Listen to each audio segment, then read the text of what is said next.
నమస్కారం. ముందుగా జై శ్రీరామ్ అని కామెంట్ చేసి, లైక్ చేసి మన ఛానల్‌కి సపోర్ట్ చేయండి. వరలక్ష్మి వ్రతం చేసేవారు గురువారం నుండి శనివారం వరకు కూడా ఏం చేయాలి అంటే, వరలక్ష్మి వ్రతం ముందు రోజు ఏం చేయాలి, శుక్రవారం రోజు చేయవలసిన వ్రతం వాయిదాల గురించి, శుక్రవారం సాయంత్రం ఎలాంటి పనులు చేయాలి, అలాగే ఉదయం పూజ ఎలా చేయాలి, కలశాన్ని ఎలా కదపాలి, కలశాన్ని కదిపిన ఏం చేయాలి, వ్రతం అయ్యాక తోరణం ఎప్పటి వరకు ఉంచుకోవాలి, ఎప్పుడు అనే విషయాలన్నిటిని కూడా మనం ఈ వీడియోలో తెలుసుకుందాం. వరలక్ష్మి వ్రతం ముందు రోజు గురువారం మీరు తలస్నానం చేసుకోండి. అంటే షాంపూ పెట్టి తలస్నానం చేయాలి అనుకుంటే గురువారం చేయండి. శ్రావణ శుక్రవారం రోజు తలస్నానం చేయకూడదు. అలాగే వాయనం కోసం పసుపు కుంకుమలను వక్కలను ఏర్పాటు చేసి పక్కన పెట్టుకోండి. గురువారమే ఇలా చేస్తే శుక్రవారానికి సులభమవుతుంది.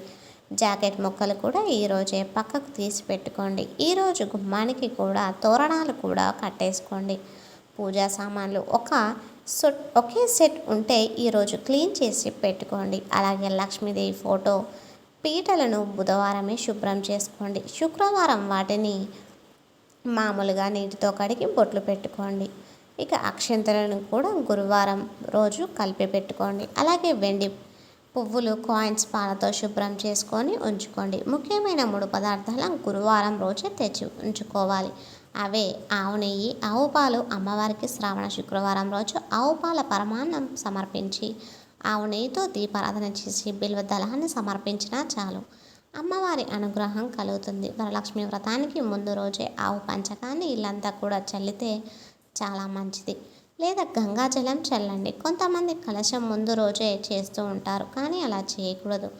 వాయనానికి ఇవ్వవలసిన పూలు, పళ్ళను మరియు తమలపాకులను గురువారం రోజే కడిగి పెట్టుకోండి.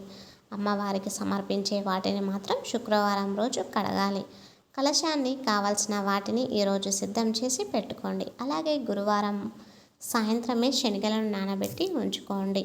శుక్రవారం ఉదయం నిద్ర లేవగానే ఇల్లంతా ఒకసారి తుడిచి వాకిట్లో ముగ్గులు పెట్టండి.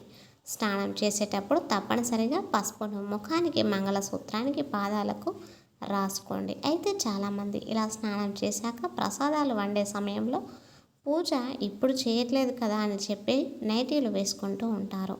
కానీ అలా కాకుండా ఏదో ఒక మామూలు చీరను కట్టుకొని స్నానమైన వెంటనే తలకు వస్త్రం చుట్టుకొని తులసమ్మ దగ్గర ఒక దీపం పెట్టండి. అలాగే ఇంట్లో దేవుడి దగ్గర కూడా ఒక దీపం పెట్టండి.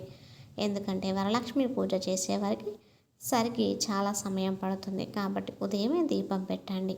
ఆ తర్వాత నైవేద్యాలు తయారు చేయండి. బెల్లంతో పరమాన్నం, దద్దోజనం, పూర్ణాలు, పులిహోర, బొబ్బట్లు చక్కగా ఇలా మీకు ఇష్టమైనవి అన్నీ కూడా చేయవచ్చు. శక్తి ఉన్నవారు ఎన్ని అయినా సరే చేసుకోవచ్చు, లేకపోతే 3 నైవేద్యాలు చాలు. ఆ తర్వాత పూజ చేసే స్థలంలో ఆవు పంచకం లేదా పసుపు నీళ్లు చల్లి ఆ ఆసనాన్ని ఏర్పాటు చేసుకోండి. డెకరేషన్ ఏమైనా చేయాలి అనుకుంటే మీరు ముందు రోజే చేసుకోవాలి. ముందు పీఠం మీద ముగ్గు వేసి పసుపు కుంకుమలు, ఆ తర్వాత కలశాన్ని ఏర్పాటు చేసుకోండి.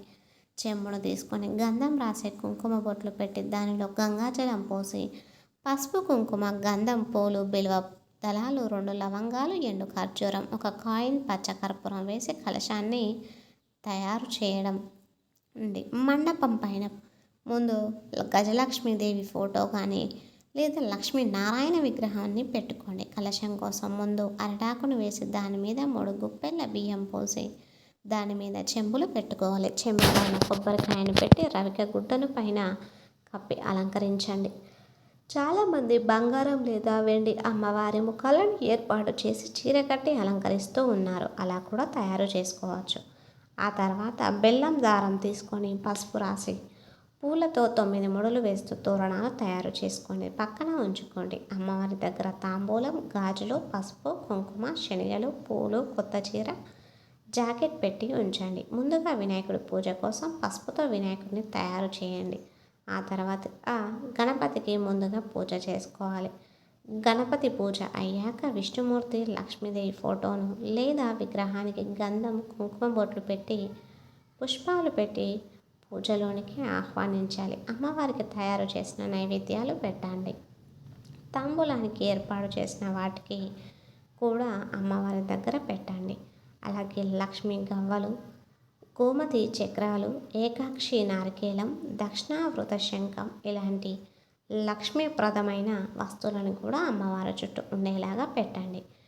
ఏనుగులుంటే అమ్మవారికి ఇరువైపులా పెట్టి ఉంచండి. తామర గింజల మాల ఉంటే అమ్మవారికి వేయండి. తామర పూలతో పూజించండి. కలశం ముందు ఒక చిన్న ప్లేట్లో అమ్మవారి కాయిన్ని పెట్టి కుంకుమ పూజ చేయండి. 3 తోరణాలు తయారు చేసుకోండి.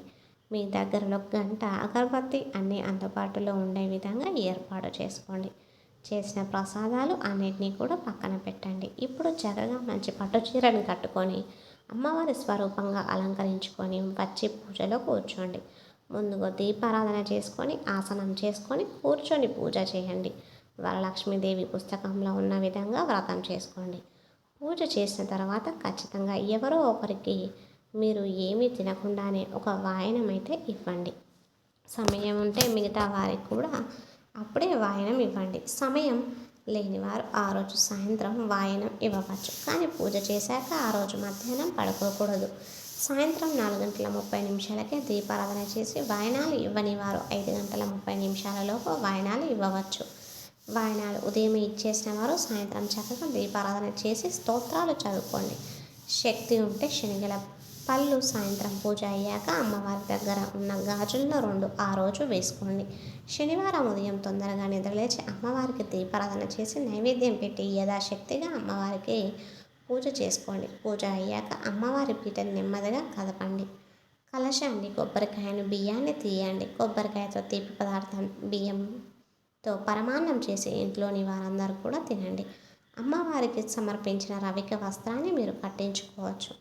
కలశంలో ఉన్న నీటిని ఏదైనా ఒక మొక్కకు పోసేయండి. కొంచెం నీటిని మాత్రం ఇల్లంతా చల్లుకోండి. పూజలోని పసుపు గణపతిని తీసి ఎక్కడైనా పూల మొక్కల్లో వేయండి. శనివారం రోజే చేతికున్న తోరణాన్ని తీసేయవచ్చు.